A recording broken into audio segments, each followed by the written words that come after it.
Hola compañeros, el día de hoy vamos a hablar sobre la narrativa de la Revolución Mexicana. Esperemos si les agrade. La Revolución Mexicana fue uno de los movimientos políticos, económicos y sociales en el año de 1910 y 1920. Esto estalló gracias al mandado de Porfirio Díaz, el descontento de la gente con su situación socioeconómica. Francisco I. Madero decide apoyar al pueblo para evitar más corrupción política. Díaz, al enterarse, lo manda a encarcelar. Madero logra escapar, dando inicio a la Revolución Mexicana con el Plan de San Luis.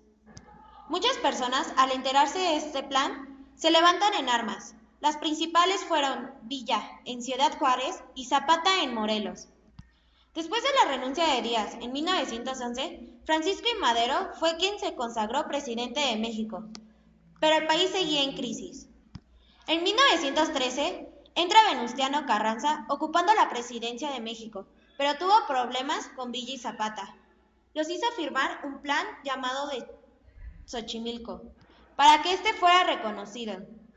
En una de las convenciones de Carranza, Villa y Zapata toman la Ciudad de México. Gracias a este movimiento, México pudo mejorar sus riquezas y que ningún presidente pudiera ser reelecto. Esto está escrito en la Constitución mexicana. La narrativa de la Revolución Mexicana nace como consecuencia del drama que vivió nuestra nación durante el periodo comprendido entre 1910 y 1920. La importancia de este tipo de novelas reside en la presentación de una realidad intensa y ocasionalmente por la novedad de su técnica narrativa. De hecho, podemos considerar a los narradores de la Revolución como pilares de nuestra literatura moderna.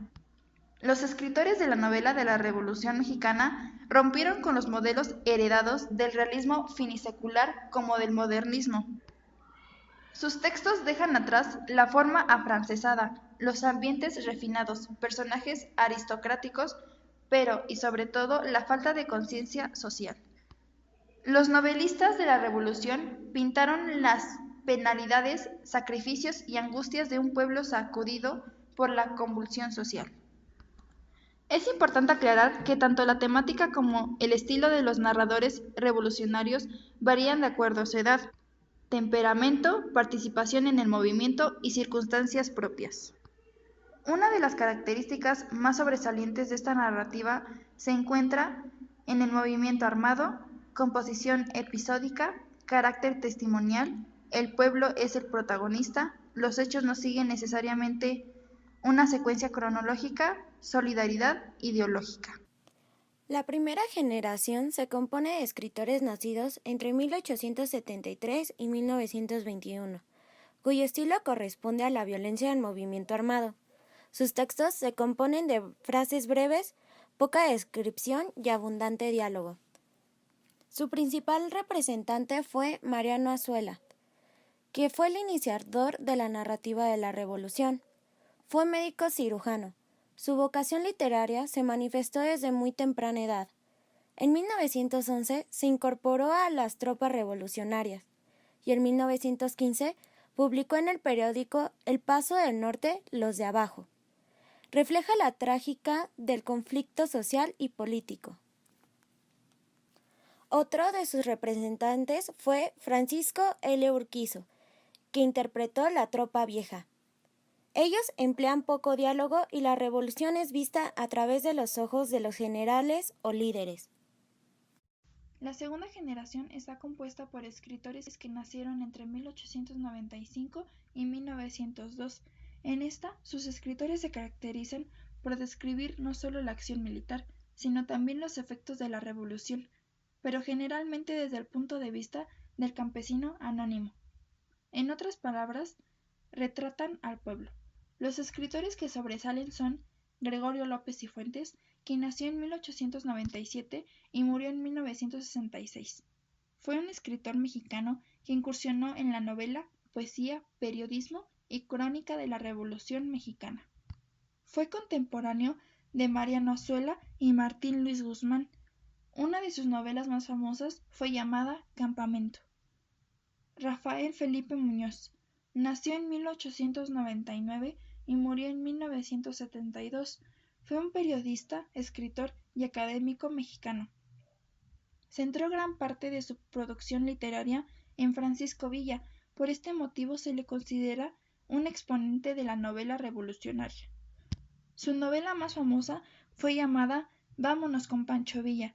Fue usada como guión cinematográfico para la película del mismo nombre realizada en 1935, la cual es considerada la primera superproducción mexicana.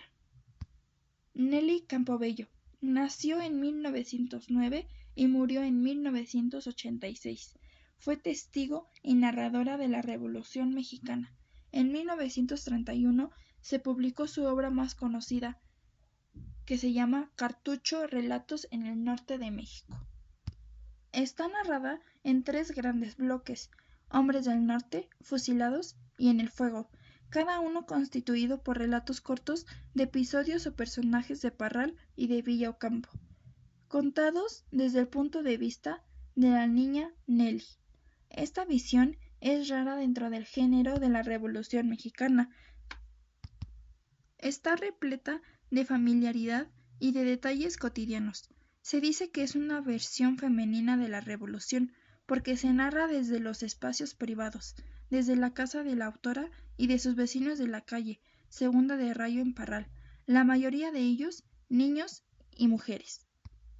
También dirigió la escuela de danza que se llama Instituto Nacional de Bellas Artes. La tercera generación fue hecha por escritores nacidos en 1904 en adelante.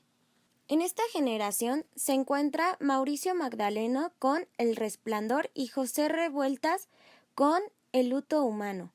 Nos dejan textos con mayor perspectiva histórica, plasman la pérdida de fuerza y convicciones de los revolucionarios.